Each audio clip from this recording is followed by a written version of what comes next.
पासवान जी आओ ब्यास ए पासवान जी मन होके त बोली नहीं तरवा खाई बरदास वाला गोली।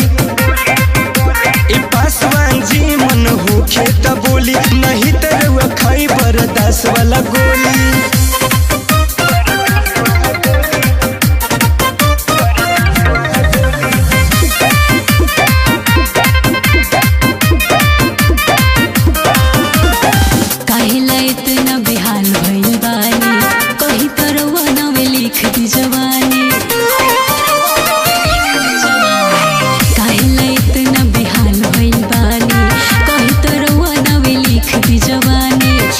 जवानी देखी बारे परेशान नजरी गड़ा के बैठल बारे पसवान।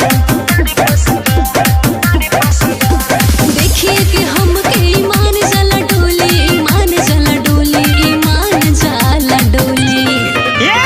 ए पासवान जी, ए पासवान जी, ए पासवान जी मन होके त बोली नहीं तरवा खाई बरदास वाला गोली। ए पासवान जी मन होके त बोली नहीं तरवा खाई बरदास वाला गोली।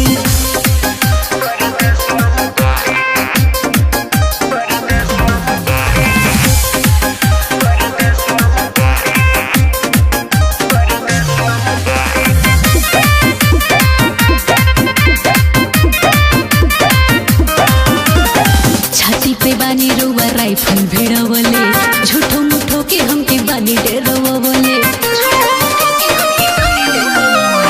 छाती पे बानी रुआ राइफल भिड़वले झूठो मुठो के हमके बानी डेरवले। धर्मवीर गोलू वीरू संजय पासवान नंबर ही देखा के मांगे संदीप पासवान। संग में मनावल रुआ चाहिए रंगोली जो चाहिए रंगोली जो चाहिए रंगोली। ए पासवान जी, ए पासवान जी, ए पासवान जी मन होके त बोली नहीं तरवा खाई बरदास वाला गोली। ए पासवान जी मन होके त बोली नहीं तरवा खाई बरदास वाला गोली। अब बोला ए रसीली बोतल पियबू की झीली।